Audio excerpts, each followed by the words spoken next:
Listo, Héctor.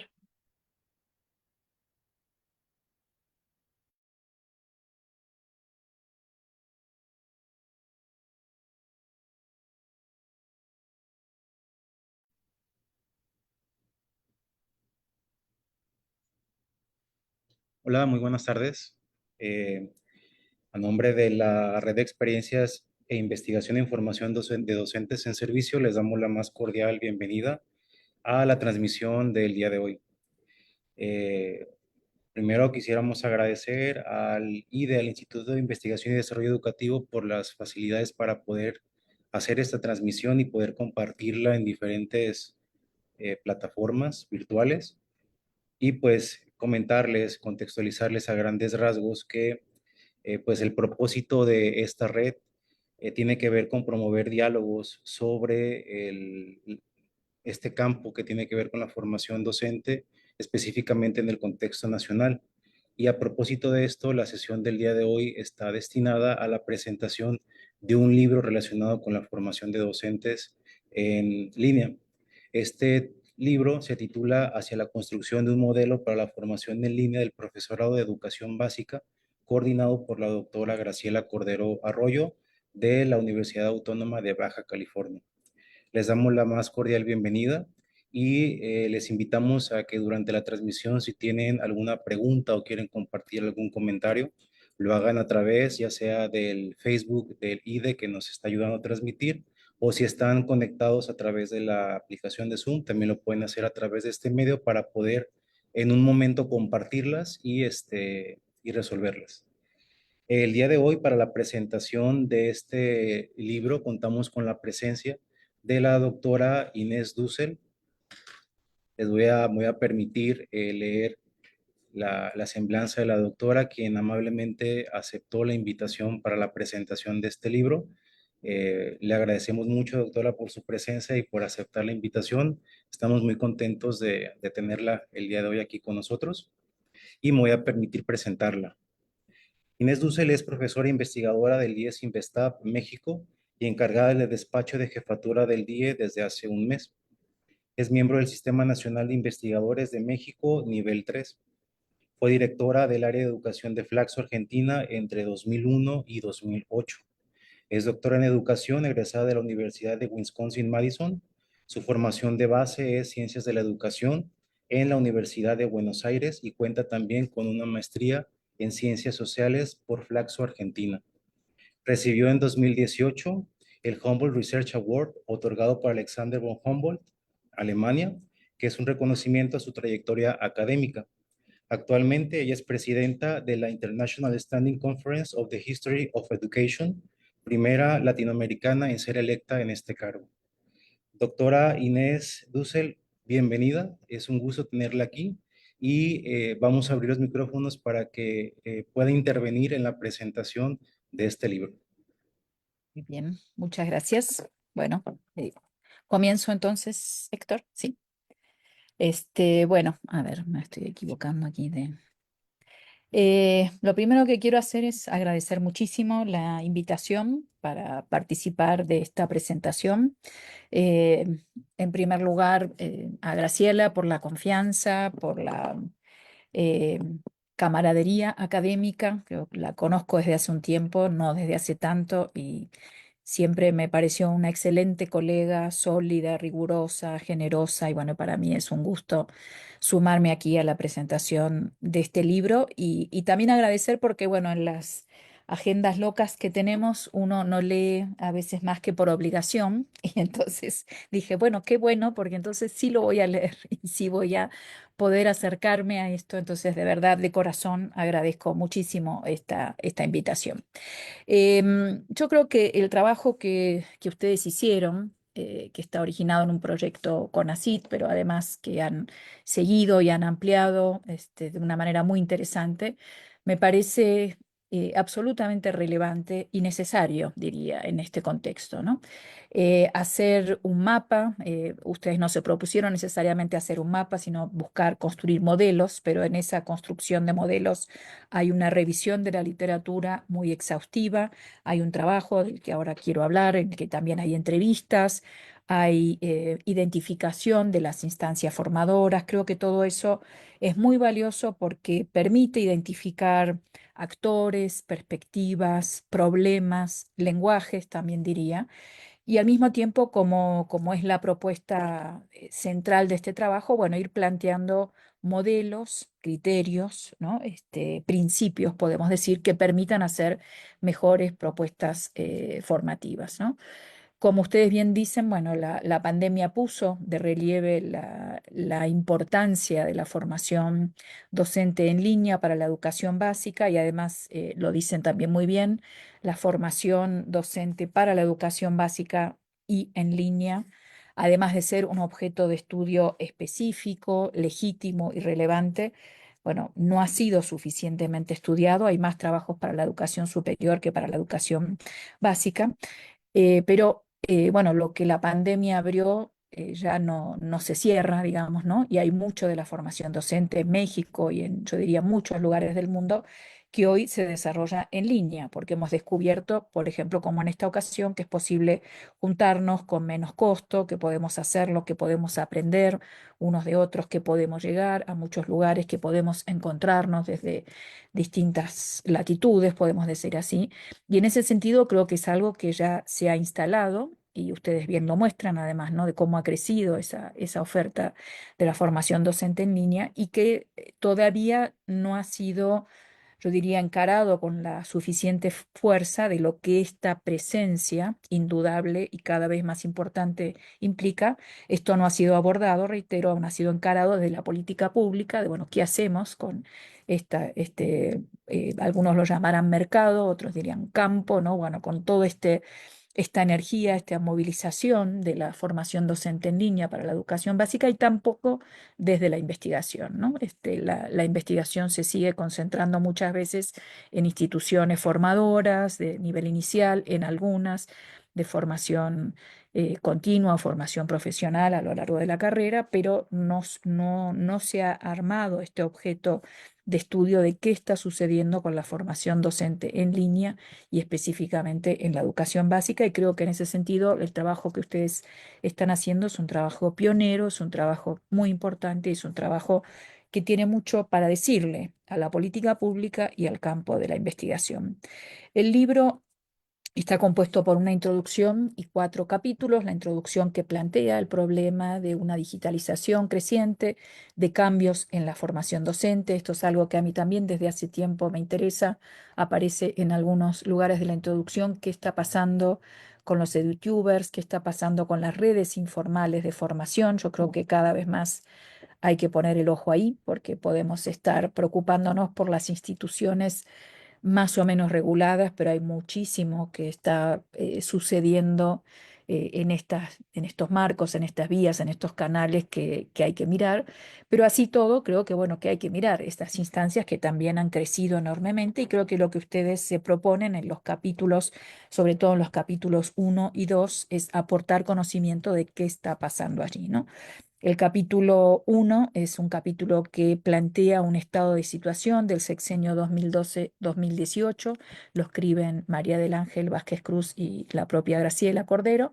Y ahí me gustó mucho que hay una lectura simultánea de las políticas públicas, de bueno, qué pasó con el PRODEP, qué pasó con algunas políticas que buscaron centralizar la formación docente, qué pasó con el surgimiento de nuevas instituciones formadoras y entrevistar actores, ¿no? Y bueno, qué ventajas y desventajas encontraban o encuentran los actores respecto a la formación en línea. Y me parece que algunas de las cosas que dicen, después las voy a reiterar o retomar, mejor dicho, en mis propios comentarios, son cuestiones que hay que pensar respecto, bueno, a ventajas de que yo me organizo el tiempo, de que puedo, o que se organiza, no hay una, de que puedo decidir en qué momento estudio, de que puedo hacerlo a distancia, que puedo encontrarme con gente que no hubiera podido encontrarme en una propuesta no presencial, perdón, una propuesta presencial.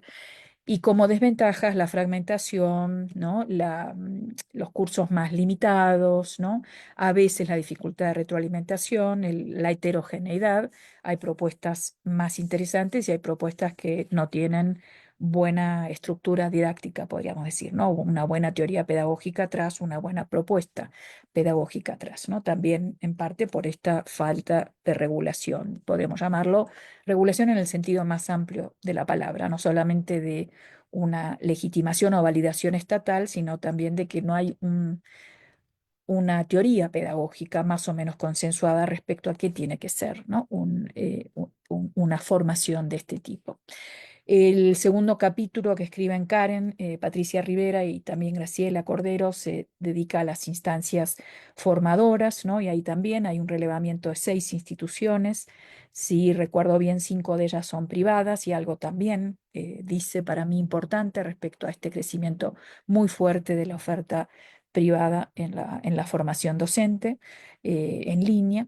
Y me quiero dedicar sobre todo a los últimos 2 capítulos en los cuales hay una discusión, en primer lugar, el capítulo 3 que lo escribe Diana Ruam, y el capítulo 4 lo escriben Graciela y María del Ángel.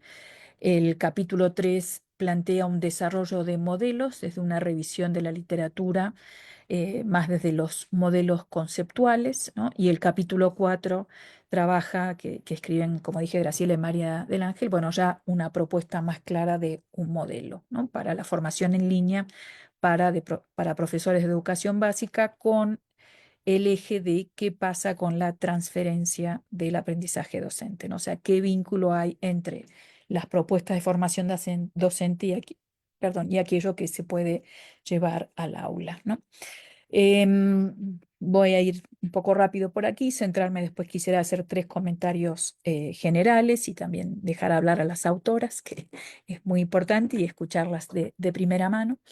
En relación a la revisión de literatura, lo que se identifica es que, bueno, que hay esto que antes decía, bueno, muchos de los programas de educación docente, de formación docente, perdón, en línea, no tienen una buena fundamentación pedagógica, ¿no? No siempre tienen un posicionamiento explícito respecto, describen claramente qué principios tienen, cómo se materializan en el diseño de su propuesta, ¿no? Cómo estructuran actividades, entre muchas otras cosas, ¿no?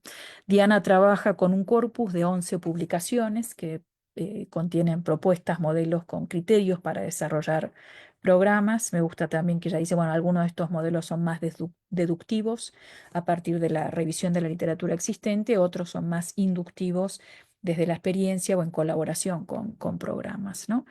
Y ahí lo que identifica Diana, dice, bueno, hay algo que a mí me interesó, bueno, y que también quiero volver en el comentario, bueno, ¿qué sería ahí un programa efectivo y cómo los modelos definen qué es un programa efectivo, ¿no? Y ahí dice Diana, bueno, hay una ambigüedad respecto a esto, ¿no?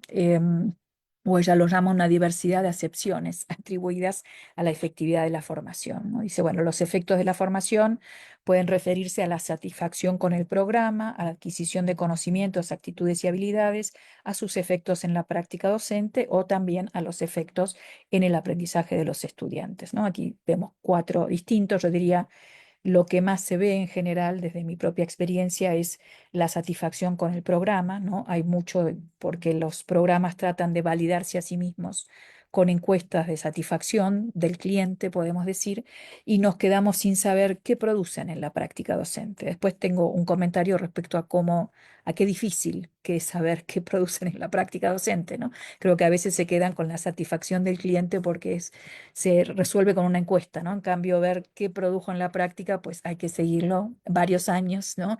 Y bueno, cuesta mucho dinero, pero además también es todo un esfuerzo y un ejercicio, ¿no? Ese seguimiento y entender qué de lo que ofreció la formación tuvo eco o pudo dialogar con algo de las prácticas, ¿no? Entonces, bueno, lo que queda claro es que qué es un buen programa que pueda transferirse a la práctica docente no es tan fácil de definir, ¿no?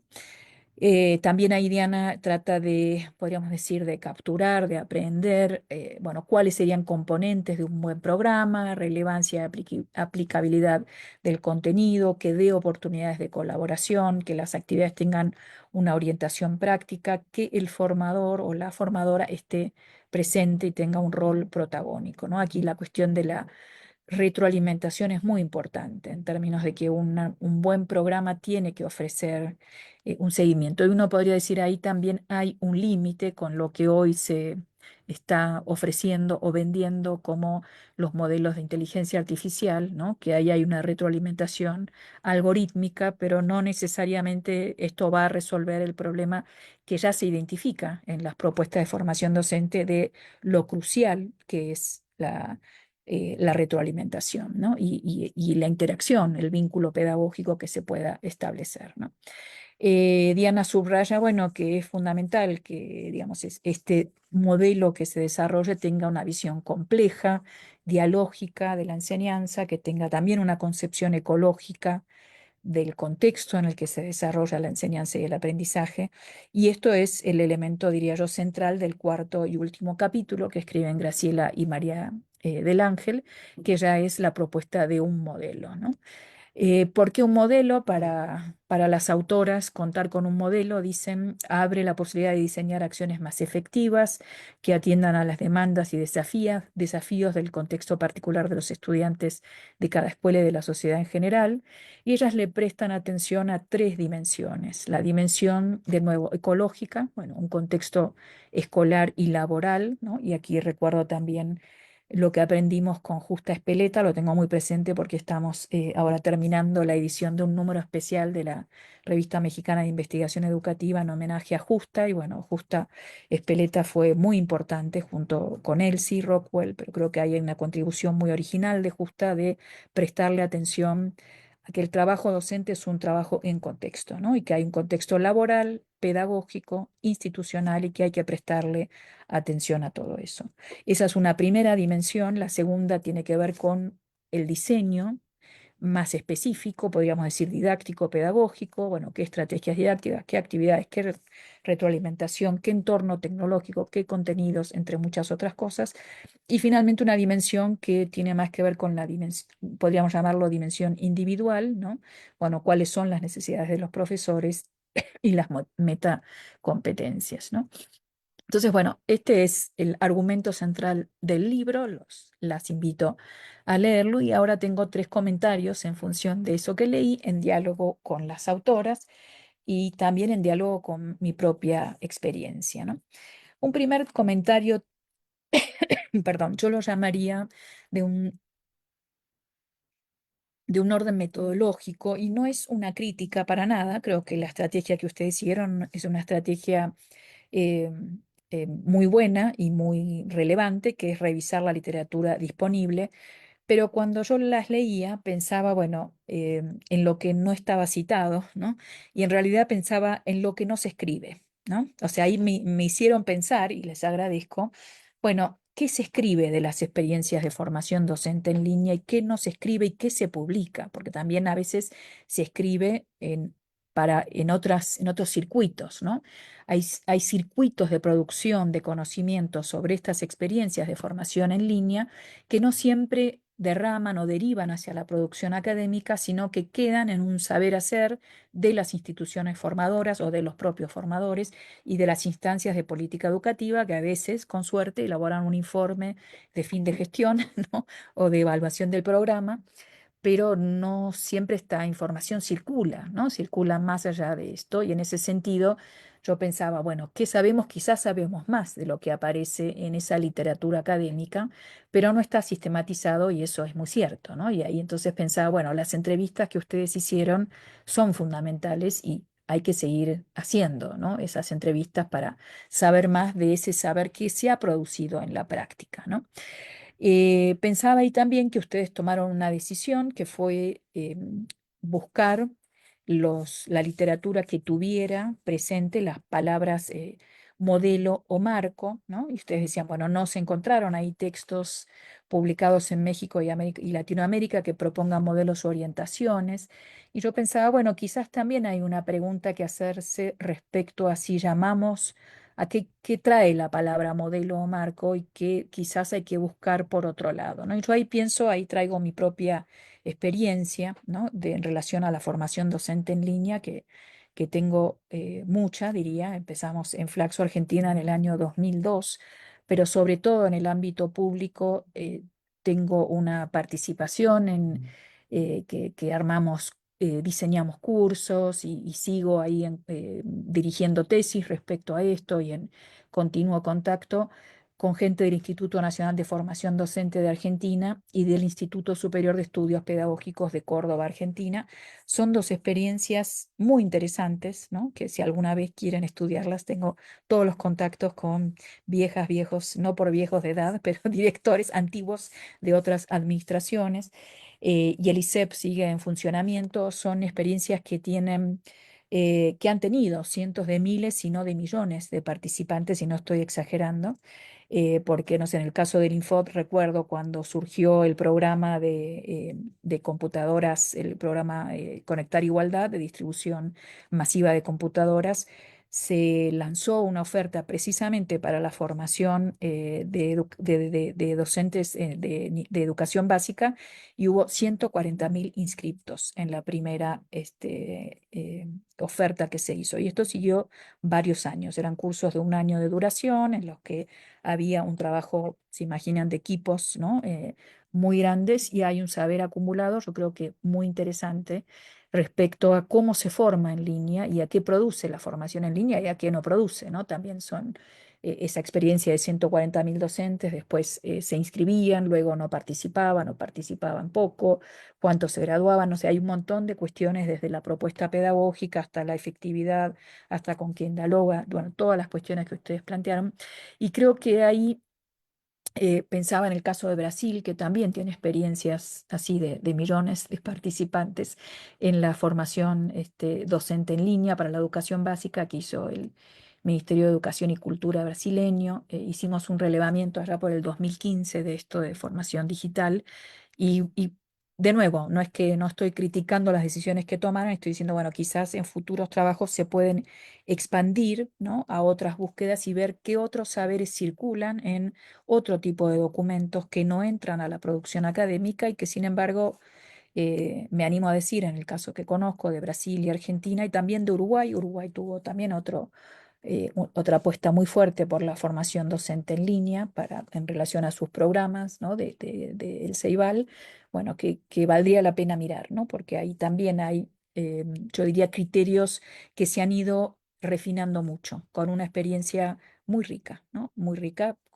no exenta de miles de problemas, voy a decir, ¿no? Tantos como participantes, pero al mismo tiempo hay ahí una experiencia, diría yo, valiosa. Bueno, este es un primer comentario, ¿no? Respecto a qué nos permite decir esto, qué podemos ver y que quizás son mis ganas de, bueno, sigan trabajando, amplíen las preguntas, busquen otros corpus, porque, y bueno, creo que en México también hay muchas experiencias y estoy segura que por lo menos en algunas hay buenos informes, ¿no? que se pueden mirar. Un segundo punto tiene que ver con algo que me parece que es central desde la introducción del libro, ¿no? Y ahí, bueno, un comentario, una observación que hace Diana en su capítulo. Ella dice, el diseño de la mayor parte de los programas de formación docente en línea no se fundamenta en teorías sólidas sobre el aprendizaje, mucho menos se orienta a teorizar el aprendizaje profesional en el contexto digital. Y estas dos cuestiones, teorías sólidas sobre el aprendizaje y qué quiere decir un aprendizaje profesional en el contexto digital, me parecen centrales, ¿no? Yo ahí diría en relación a lo primero, sí, pero no es solo una cuestión de teorías del aprendizaje, ¿no? Sino, como ustedes muy bien lo marcan, bueno, ahí hay también una teoría de la formación docente, de cómo se forma a los docentes. No es cualquier teoría del aprendizaje, no porque sea cualquiera, digo, pero es una teoría del aprendizaje de cómo aprenden los docentes, ¿no? Y además cómo aprenden en un contexto digital. Y yo creo que es muy importante eso, y este también es un elemento al que yo también le he dado varias vueltas, no necesariamente tanto en la formación docente, sino en la educación básica, ¿no? Da lo mismo formarse en un entorno con cuerpos alrededor, no sé, con un pizarrón, con un libro, con otras posibilidades de interacción que a través de una pantalla, ¿no?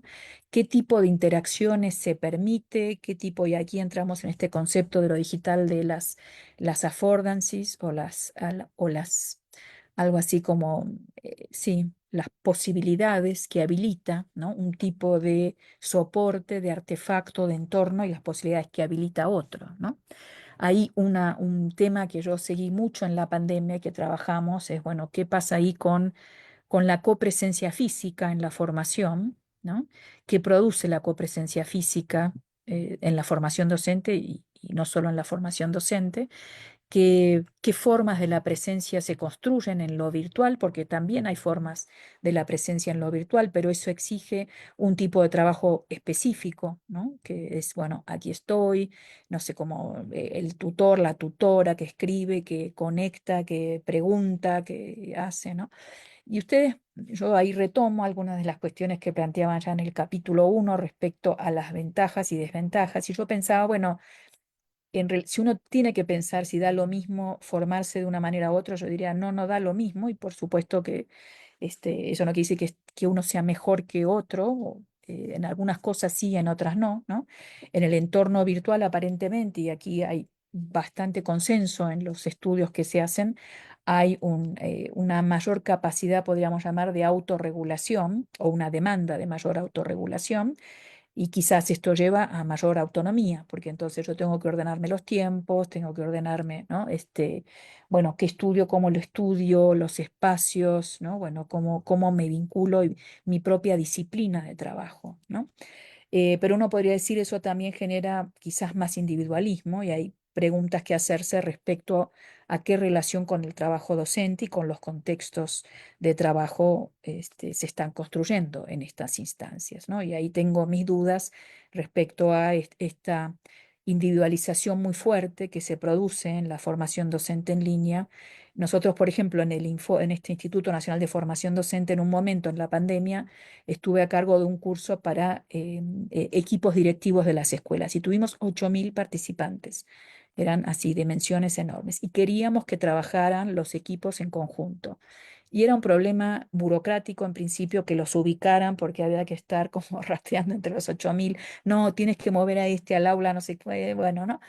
Pero además la tendencia era hacia la individualización, ¿no? Y entonces era, bueno, más bien darles tareas que tenían que resolver en el equipo, no importa, estés en el aula que estés, luego vas al equipo directivo, lo trabajan en conjunto y lo presentan en el aula que están, que yo creo que es limitado, porque en el fondo no podíamos hacer una retroalimentación a ese equipo docente, ¿no? Se lo hacíamos a cada individuo. Y eso me generó preguntas respecto a cómo traer ahí un contexto laboral que es más colectivo, ¿no? Que el individuo que está, ¿no? Y además porque genera a veces, no, bueno, esto es culpa de la directora, o esto es culpa de la, ¿no? De no sé quién, de la secretaria, bueno, pero si los tienes a todos juntos, esas dinámicas las puedes trabajar mejor que si los tienes individualmente, ¿no? Entonces, bueno, digo, esta autorregulación, pero quizás más individualismo y una relación con el trabajo institucional más obturada, podríamos llamar, también una fragmentación del conocimiento, porque yo creo que más allá de que lo intentamos, es una experiencia que probablemente es menos inmersiva que otras, ¿no? Entonces me conecto de 6 a 8, me conecto de 11 de la noche a 1 de la mañana cuando los niños duermen, ¿no? Y ya no tengo más energía, pero aquí estoy tratando de estudiar, ¿no? Así que, o en la pandemia me conecto desde el baño, que tengo un poco de intimidad. Bueno, y en ese sentido no estoy estudiando, estoy haciendo 20 cosas a la vez, ¿no? Y estoy no dedicándole ese tiempo. Y de hecho, después de la pandemia, en algunos de estos casos, por ejemplo, en el ISEP en Córdoba, volvieron a lo presencial, a lo semipresencial, ¿no? Entonces, hacer una modalidad combinada y los profesores agradecían mucho tener estas 6 horas, estoy aquí, ¿no? Aprendieron que había como una cierta inmersión, ¿no? En el grupo de estudio, la propuesta de formación. Y en ese sentido yo creo que en relación a una identidad laboral, a la construcción de un lugar laboral, hay algo que en lo virtual no es tan fácil de resolver, a menos que se piense en estructuras diferentes, ¿no? La otra cuestión que me hizo pensar lo que ustedes escribían es, bueno, ¿qué sabemos de lo que pasa del otro lado? ¿No? ¿Qué sabemos qué es lo que les está pasando a los estudiantes? Y ahí hay una colega cordobesa que estoy dirigiendo su tesis en la Universidad de Córdoba, que ella está trabajando formas de estudio de los docentes, creo que les va a interesar mucho conocerlas a ustedes, de los docentes que participan de instancias de educación virtual, ¿no? Y entonces desde la arquitectura, ¿no? Desde cómo organizan su espacio, sus tiempos, sus materiales de trabajo, un día, ¿no? Un día habitual, bueno, está utilizando distintas técnicas para tratar de entender qué pasa con el estudio en las propuestas de educación virtual. Y yo creo que ahí sabemos poco todavía, ¿no? Porque, bueno, como en general creo que sabemos poco qué pasa del otro lado. Y aquí pensaría, aquí quizás conecto con, bueno, quizás antes de eso, ¿no? Con el último tema que es esto de los efectos, ¿no? Bueno, ¿qué pasará del otro lado? Pero antes que eso, un elemento que también quería comentar, hasta donde yo leí en lo que ustedes revisaron, en estos modelos no hay tanta reflexión sobre qué significa enseñar en línea, ¿no? Entonces hay una propuesta de que enseño en línea, pero no convierto a la enseñanza en línea en un objeto de reflexión, en un objeto de estudio, ¿no? Y creo que ahí hay algo también para pensar, quizás yo le agregaría a su modelo, es un modelo que pueda pensarse a sí mismo también como un entorno que pueda reflexionar más sobre lo que el entorno, lo que yo llamo el entorno sociotécnico, ¿no? Produce en las formas de la formación docente, formas y contenidos de la formación docente, ¿no? Y voy al último comentario que tiene que ver con el eje esto de los efectos de que produce y lo que en el capítulo 4 se llama como transferibilidad al aula, que a mí me parece que es un eje fundamental y es la pregunta del millón o de los 64 millones, ¿cómo hacemos que la formación docente tenga mejores efectos en las aulas, en la enseñanza? Y ahí en algún lugar se habla de, bueno, un buen modelo tendría que tener una transferencia fácil de la formación docente al aula. Y yo pensaba, no sé si hay una transferencia fácil, ¿no? ¿Qué sería una transferencia? O sea, yo entiendo que eh, eh, hay un problema cuando la formación docente se despreocupa de lo que pasa en el aula, ¿no? Pero en realidad y yo ahí pienso, por ejemplo, perdón, en algunas cosas que dice, entre otros, César Cole, ¿no? El problema de la transferencia de los aprendizajes entre distintas disciplinas, él dice es una gran incógnita, ¿no? Que lo que uno aprenda en un contexto le sirva o lo pueda movilizar en otro contexto. En realidad es un trabajo que hay que reiterar muchas veces, es un trabajo muy sostenido a través del tiempo, nunca garantizado, ¿no? No está garantizado por el contenido mismo, ¿no? Está garantizado por una práctica que va enseñando a movilizar conocimientos en distintos contextos, una práctica reiterada que también genere seguridad y confianza para aquello que sé lo puedo traer y puedo ponerlo a prueba, ¿no? En todo caso, yo creo que la propuesta tiene que hablar de la práctica y dialogar con la práctica, ¿no? Y ahí pensaba, hay una filósofa belga que me gusta mucho que se llama Isabel Stengers, tiene un libro reciente que se llama eh, Bajo el riesgo de los efectos, algo así, o risque des effets, ¿no? O sea, bueno, el riesgo de los efectos sería, ¿no? Diciendo, bueno, ¿qué sería que algo produzca ese efecto que decíamos? Y ella dice, bueno, más bien la enseñanza puede considerarse como una apuesta a producir otra relación con la verdad que no nos protege del error, sino que intensifica nuestras capacidades de percibir y de responder, ¿no? A mí me gusta esa formulación porque no hay garantía en eso, pero en todo caso lo que puede aspirar una buena formación docente en línea y una buena formación docente, diría, es intensificar nuestras capacidades de percibir, de leer el entorno, de responder, de elaborar mejores estrategias, ¿no? Y en ese sentido, bueno, fortalecer repertorios, ¿no? Educar, también hablaría, ¿no? Bueno, estrategias didácticas, estos repertorios didácticos, hasta sensibilidad respecto a entender la situación en la que te encuentras y qué saberes hay que movilizar en esa situación, ¿no? Y creo que eso tiene que ser, o sea, estoy muy de acuerdo que este tiene que ser un eje del modelo, ¿no? Bueno, ¿qué pasa con la transferibilidad al aula? Pero creo que en todo caso eso hay que educarlo sabiendo que no es inmediato. O sea, la otra es, nos ponemos a enseñar con recetas, pero sabemos que las recetas no sirven desde una propuesta dialógica compleja. lo que funciona en este contexto puede no funcionar en el otro, muy probablemente, ¿no? No va a funcionar. Entonces, ¿cómo hacemos? Bueno, hay que formar criterios, hay que formar este, saberes, yo diría también, sensibilidades, ¿no? De nuevo, confianza en que tente confianza, prueba, ensaya, ¿no? Y esta idea me gusta, ¿no? Como estas capacidades de percibir y responder que necesitamos tener más a flor de piel, ¿no? Y creo que en eso la formación docente es fundamental, ¿no? Y creo que todavía estamos, yo diría, muy a deber, ¿no? En poder trabajar en esa línea. Y bueno, y con esto cierro, les agradezco mucho este libro que nos ayuda a pensar este problema y, como dije antes, esta invitación que también me invitó a mí, me ayudó a mí a pensar en estas líneas y bueno, y nada, estoy segura de que seguiremos dialogando y ahora con mucho gusto las escucho a las autoras que tienen mucho más para decirnos. Muchas gracias. Doctor Inés, muchas gracias por su presentación. Gracias por la manera tan amena en cómo nos comparte el contenido del libro. Algunas preguntas que evocan reflexión sobre el contenido también bastante interesantes y la forma como cierra en cuanto a las experiencias que tanto personales como profesionales sobre la formación en línea, creo que también podrían ser detonantes para próximas publicaciones sobre el tema. Muchas gracias por el tiempo que le dedicó. Para continuar con el programa de esa transmisión, vamos a ceder el uso de la voz a la doctora Graciela Cordero Arroyo. Ella es la coordinadora de este libro. Antes voy a permitirme compartirles la semblanza de la doctora Graciela. Ella es licenciada en Pedagogía por la Universidad Nacional Autónoma de México, maestra en Educación por la Universidad de Harvard y doctora en Filosofía y Ciencias de la Educación por la Universidad de Barcelona.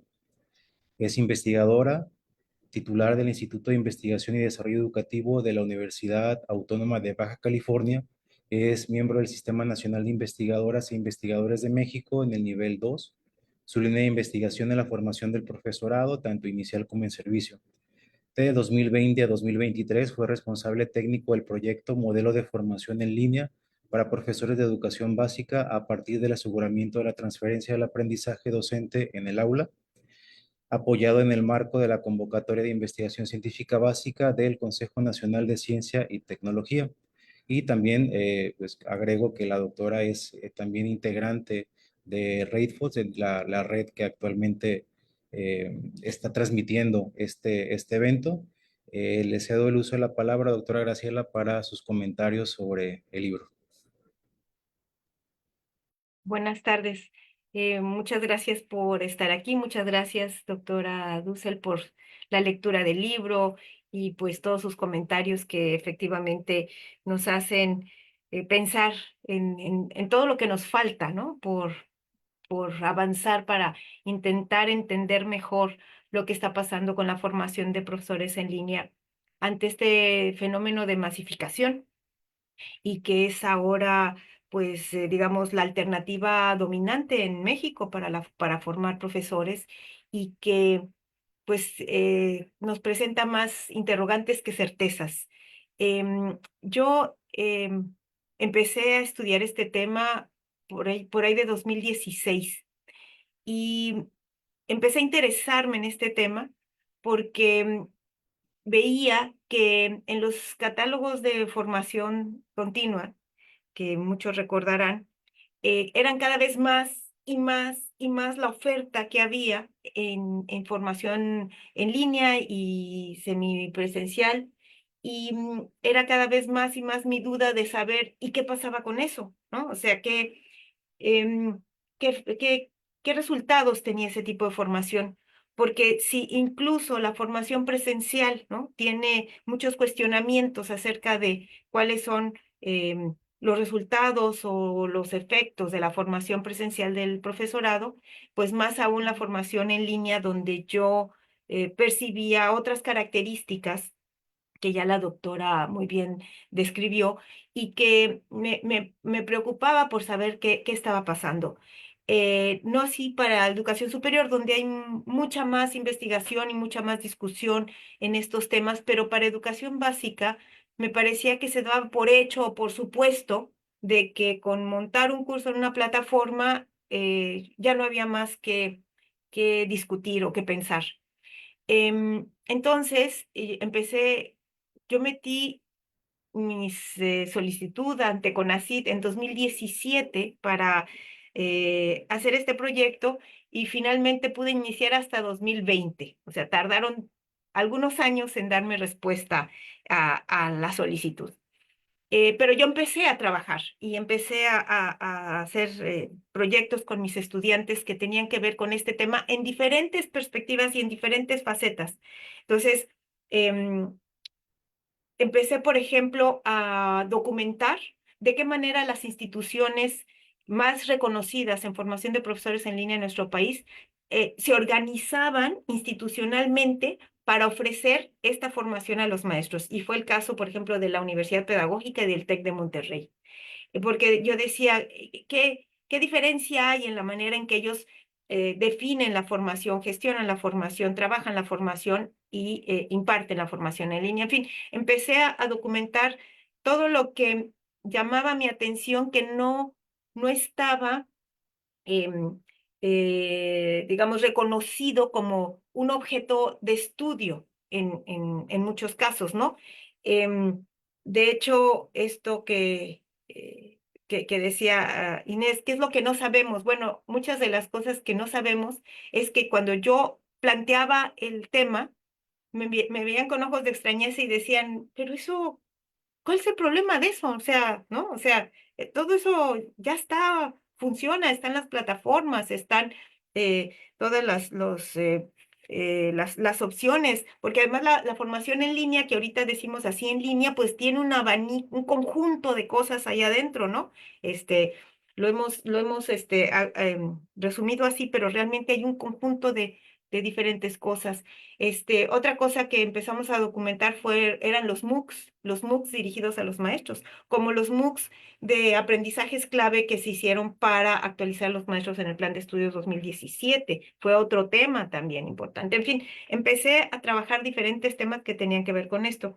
El proyecto que ya Héctor Miguel les leyó, el nombre del proyecto es Modelo de Formación en Línea para Profesores de Educación Básica a partir del aseguramiento de la transferencia del aprendizaje docente en el aula. Es decir, yo buscaba que este modelo nos ayudara o nos acercara a lo que es efectivo, a lo que permite que los maestros identifiquen con claridad el aprendizaje profesional y el aprendizaje en el contexto de su aula.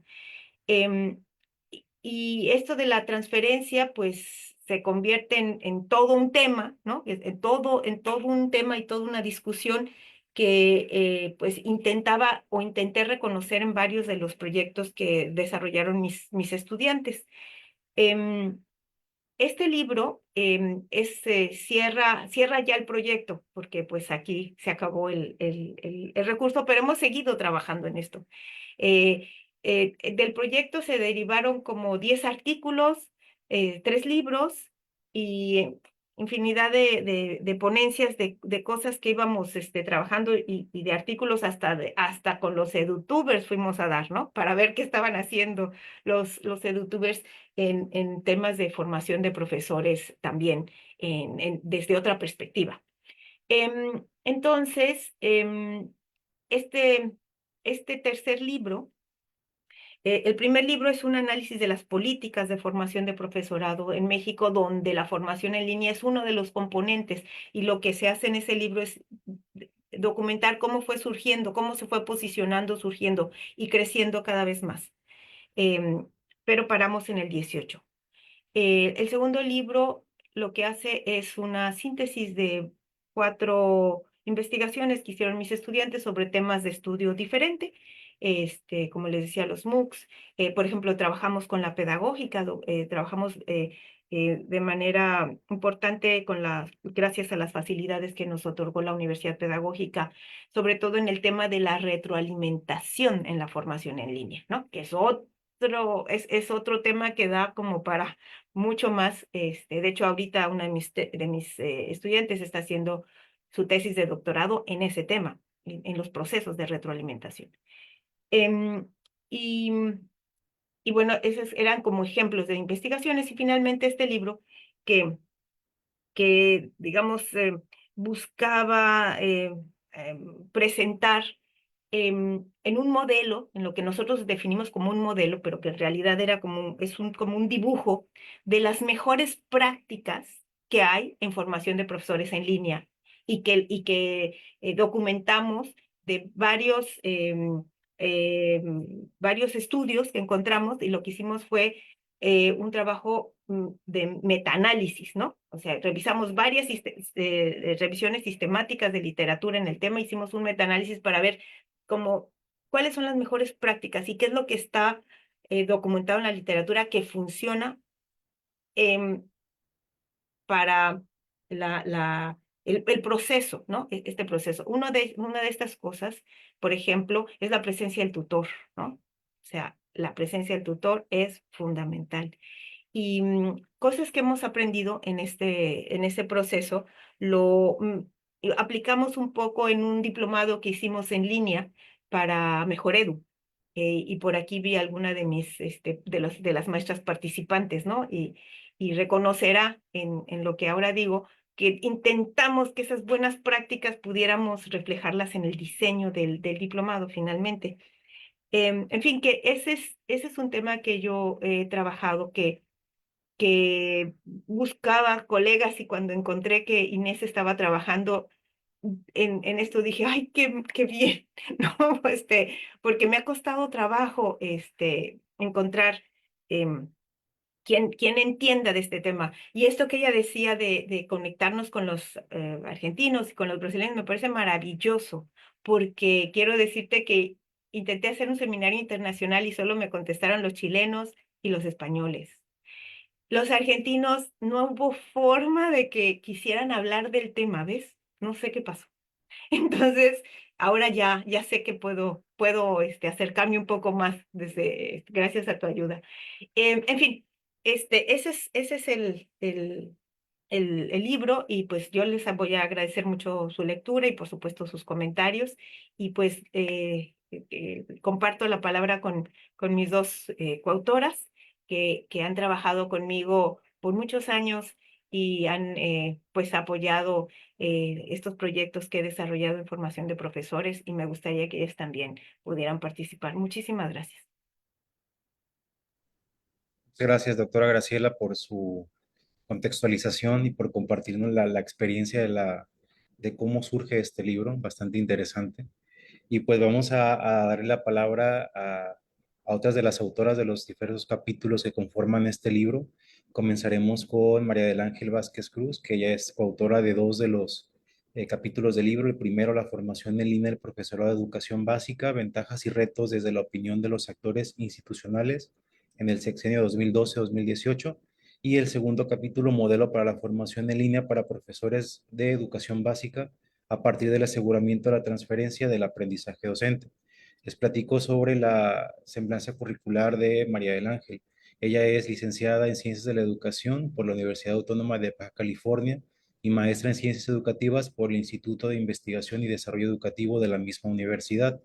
Es consultora en proyectos nacionales y en Latinoamérica relacionados con la formación continua de profesores. Como docente cuenta con 10 años de experiencia en diversas instituciones de educación superior. Actualmente es docente de la UABC. En el servicio público laboró para el Instituto Nacional para la Evaluación de la Educación, la Dirección de Formación Continua y Superación Profesional de Maestros en Servicio en Baja California y el Centro de Maestros de Ensenada. Sus publicaciones abarcan dos temas: la asesoría técnico-pedagógica y la formación continua del profesorado. Bienvenida, maestra María Ángel. Hola, muchísimas gracias, Héctor. Pues quiero primero agradecer a la doctora Inés Dussel por la lectura tan minuciosa que hizo del libro y por compartirnos sus palabras. Creo que nos dejó muchas ideas para pensar, para seguir trabajando. Ojalá que podamos hacerlo en conjunto. De hecho, ahorita en lo que platicaba me acordé cuando buscábamos el nombre del libro, que decíamos, ¿cómo le ponemos al libro? Porque no es un modelo pues ya terminado, ¿no? O sea, iniciamos el proyecto y luego, como dice la doctora, se atravesó la pandemia y eso también cambió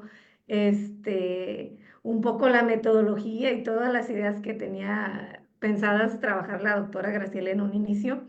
Entonces decíamos, cómo le ponemos, ¿no? Porque realmente, pues, presentamos una propuesta, pero como bien decía la doctora Graciela, ¿no? O sea, es un dibujo y pues hace falta ir más allá, ¿no? Dialogarlo, como bien decía la doctora Inés Dussel, con otros informes, con otros textos, con otros actores, a lo mejor con los propios profesores o con otros investigadores expertos acerca del tema. Entonces, pues bueno, nos deja ya con sus comentarios muchas ideas sobre las cuales seguir pensando, ¿no? Seguir trabajando. Y bueno, no me quiero extender mucho para ceder la voz también a los demás. Y bueno, quiero aprovechar también agradecer a la doctora Graciela Cordero por invitarme a participar en este proyecto y en diversas publicaciones. Y felicitar a mis colegas Karen y Diana por el excelente trabajo que hicieron. Y bueno, ha habido en el proyecto otras también estudiantes y otras participantes, pero en particular, pues bueno, felicidades a Karen y Diana. Y pues nada, aquí voy a estar, me retiro un par de meses por maternidad, pero bueno, me llevo muchas ideas para pensar. Así que si me vieron hacer caras fue por eso. Porque ya estamos en las últimas. Bueno, muchísimas gracias y bueno, esperamos también los comentarios de los demás compañeros que están aquí presentes y pues invitarlos a leer este libro y estaremos muy contentos de recibir su retroalimentación. Muchas Muchas gracias, gracias. María del Ángel. Antes de pasar a presentar a la siguiente autora, quisiera recordarles que si tienen alguna pregunta o algún comentario que compartir, lo pueden hacer a través de las redes sociales mediante las cuales estamos transmitiendo. En el caso de Facebook, a través del Facebook del IDE, pueden plasmar sus preguntas y con mucho gusto las compartimos a las autoras del libro. Enseguida presenta Karen Patricia Rivera Ceseña. Ella es autora del capítulo titulado Caracterización de instancias formadoras de docentes de educación básica. Ella es maestra en ciencias educativas por el Instituto de Investigación y Desarrollo Educativo de la Universidad Autónoma de Baja California. Es estudiante del doctorado en ciencias educativas en el mismo instituto. Ha sido asistente de investigación en el IDE del 2016 al 2020 y ha colaborado en proyectos de investigación nacionales e internacionales en la línea de formación inicial y continua del profesorado. Es docente en la Benemérita Escuela Normal Estatal, profesor Jesús Prado Luna, y diseñadora y facilitadora de programas de formación para docentes y estudiantes de educación básica y superior. Su tesis de doctorado versa sobre la literacidad para la retroalimentación en la formación en línea del profesorado en servicio. Adelante, maestra Karen. Muchas gracias, doctor. Pues igual que mi compañera María del Ángel, me gustaría iniciar agradeciendo a la doctora Dussel y a la doctora Cordero por sus comentarios y por su invitación respectivamente para participar en en este libro. El capítulo con el que tuve la oportunidad de colaborar me ayudó mucho a identificar ahora el que es mi tema de tesis en el doctorado, porque uno de los ejes en el que estuvimos caracterizando las instancias de formación fue justamente el papel del formador, de la retroalimentación, de cómo era importante esta presencia del formador.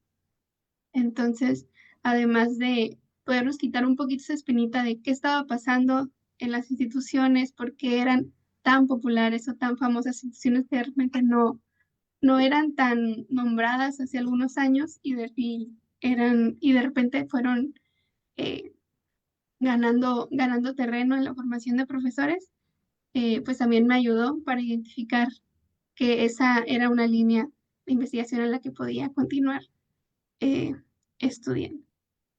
También pues agradecerle a mis compañeros, igual que mencionó María del Ángel, fue y siempre es un placer colaborar con ustedes. Me gusta mucho esta como comunidad que estamos formando también como parte de la red. Y pues, por mi parte sería todo. Muchísimas gracias. Muchas gracias, maestra, por compartir tu experiencia y tus impresiones en la elaboración de este capítulo. Y bueno, vuelvo a comentar que si tienen alguna pregunta o alguna inquietud que quieran compartir a través de las redes sociales, lo pueden hacer en este momento para poder dar lectura y escuchar la respuesta directamente de alguna de las autoras de este libro, por la misma coordinadora o por la doctora Dussel que presenta.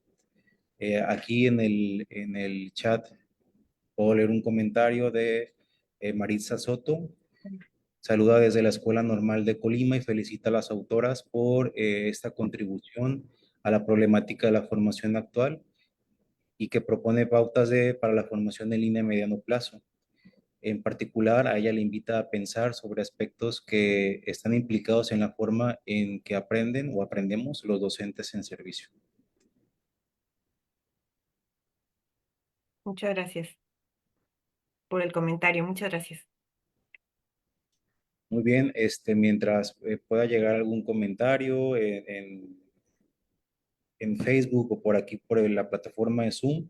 No sé Ah, si alguno de los que están conectados quisiera intervenir, quisiera preguntar algo directamente a las autoras. Es el momento para poder hacerlo.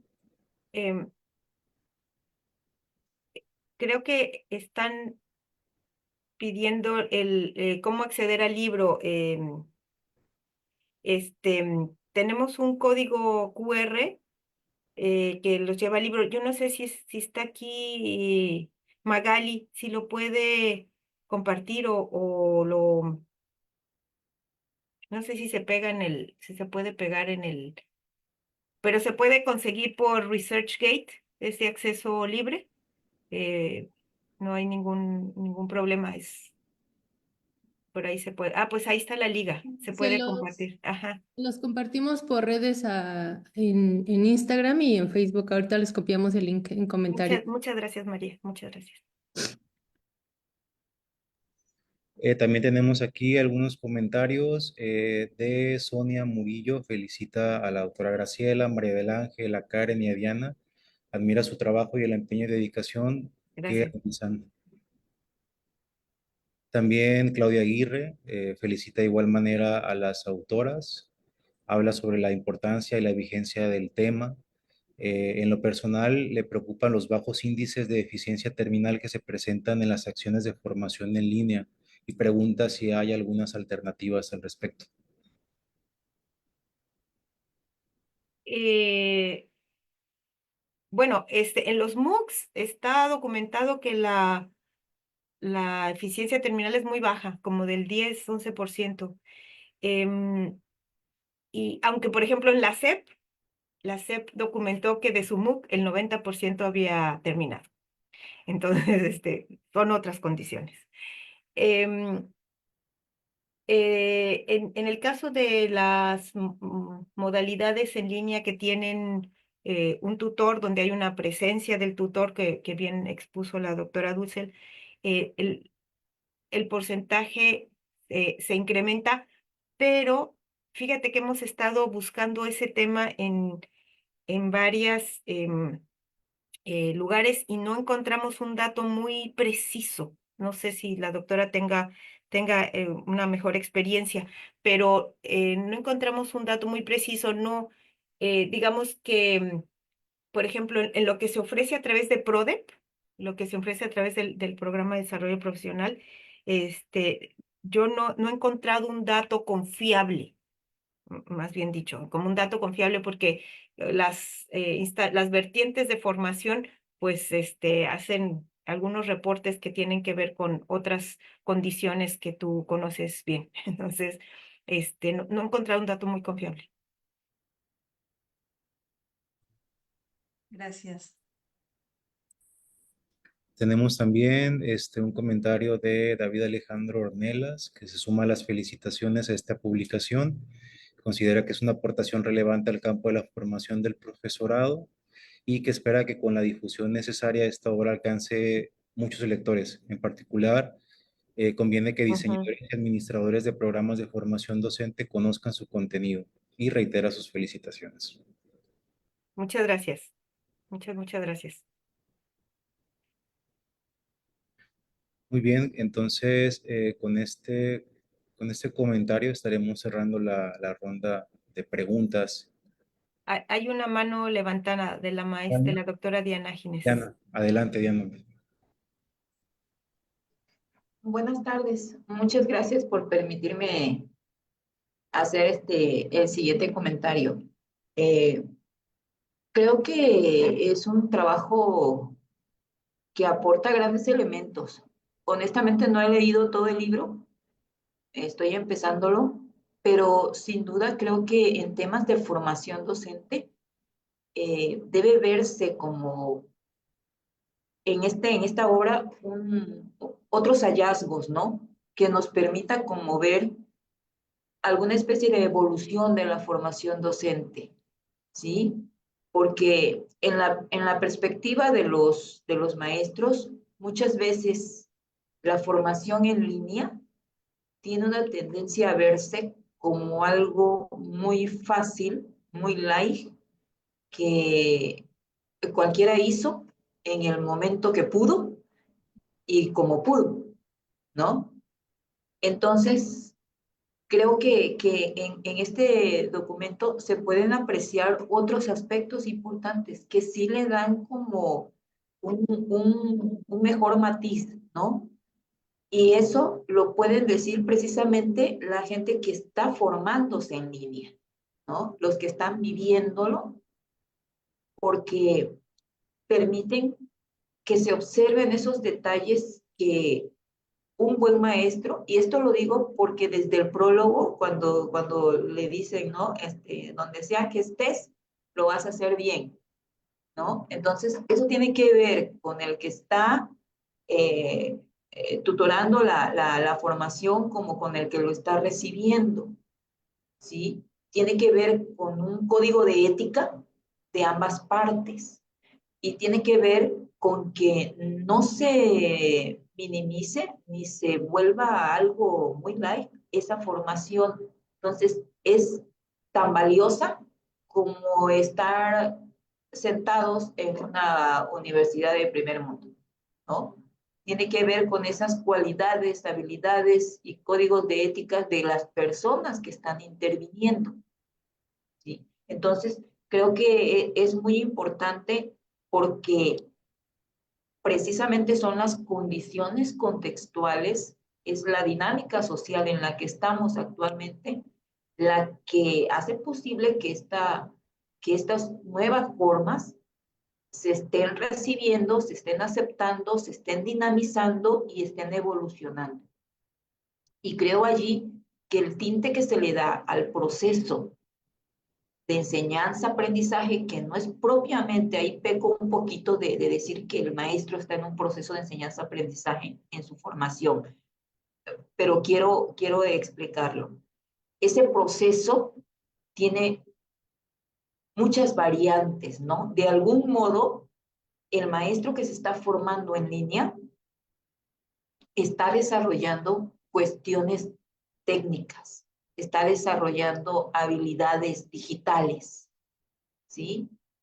Y eso lo dejó muy clara la etapa de la pandemia. Se nos obligó al uso de redes, de tecnologías, tuvimos que entrarle a todo.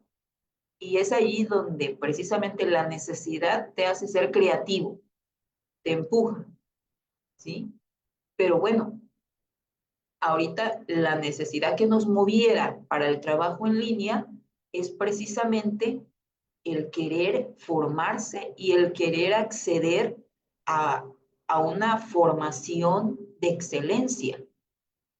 Porque qué bonito es estar ahorita en este momento, en esta presentación del libro, y es parte de lo que abona una formación de nosotros profesionalmente, escuchar a la doctora Inés Dussel, a la maestra Graciela Cordero, a todos ustedes, ¿no? Que están aportando y con comentarios y estamos creciendo. Aquí está aportando a nuestra formación y estamos a distancias extremas, ¿sí? Una servidora está en Tabasco, pues por allí, Baja California y otros lugares, ¿no? Entonces, esa ventaja, ese beneficio que puede dar el acercamiento a través de estos medios es sumamente poderoso. Y creo que esa parte se debe comprender. Y este tipo de investigación, de aportaciones en esta obra del equipo de la doctora Cordero, es muy beneficioso y creo que vale la pena que todos accedamos a él y yo le prometo que lo leeré y comentaré una vez terminado. Yo les agradezco mucho la invitación y saludos a todos. Muchas gracias. Muchas gracias por sus comentarios. En el chat también la compañera Carla Ruiz también coincide con los comentarios justamente de la doctora Diana sobre la importancia de revisar las buenas prácticas de la educación en línea. Doctora Dussel, ¿quisiera comentar algo? Sí, me quedé pensando en esto que decía Diana respecto a cómo ha cambiado en este tiempo, ¿no? Y bueno, ella lo llamaba evolución y yo pensaba cuando empecé a trabajar en la formación docente en línea en 2002, poníamos PDFs de textos, escribíamos clases específicas, no sé, links, ¿no? Hipertextuales y no mucho más. Y algunas imágenes, ¿no? Y luego, si lo comparo con lo que hicimos durante la pandemia, por ejemplo, en el Instituto Nacional de Formación Docente, que tiene que ver con algo que quería también decir en mis comentarios, qué es lo que tiene de específico lo virtual, ¿no? ¿Qué affordances, qué posibilidades nos ofrece? Y una de las cuestiones que mejor funcionó en este curso que hicimos para equipos directivos durante la pandemia era el envío de audios, el envío de imágenes, el envío de textos cortos, ¿no? Pero esto de escucharse, y esto es algo que no se podía antes y que ahora se puede, y que entonces les pedíamos, bueno, hagan una intervención de 3 minutos contando 3 logros que tuvieron en sus escuelas y 3 problemas que no pueden resolver, ¿no? Y eran clases de 45, 50 personas. Bueno, había que escuchar los 50, ¿no? Y después hacer comentarios sobre eso. Bueno, esto fue una experiencia y todos después destacaban en la evaluación final, ese fue un momento que nos armó como comunidad, escuchar los tonos de voz, las tonadas, ¿no? La forma en que habla alguien del norte, alguien del sur, alguien del centro, que me cuente los problemas que tiene, que son parecidos pero son distintos, que me ayude a ver cosas que yo no veo, ¿no? Que hable de su escuela en esos términos. Bueno, hay algo que la tecnología permite que es, y yo creo que ahí la voz también es un modo de la presencia, ¿no? Porque una cosa es escribir y luego escuchas la voz de la persona y wow, ¿no? O ves una foto, pero la foto tampoco es la voz, ¿no? Y esto fue súper interesante y yo pensé, bueno, ¿cómo también podemos darle otras vueltas a la propuesta si queremos armar realmente comunidades en que la gente pueda, de pares, que puedan compartir, que puedan pensar juntas y juntos, que puedan colaborar realmente? La tecnología nos ofrece ciertas posibilidades si las usamos, ¿no? Por supuesto. Y no digo que no tenga que haber textos, que no tenga que haber otras cosas, ¿no? No es simplemente compartir experiencias, es pensar la experiencia a partir de verla en el espejo de otros, a partir de leer ciertos materiales, de escuchar a alguien que ha estudiado este tema.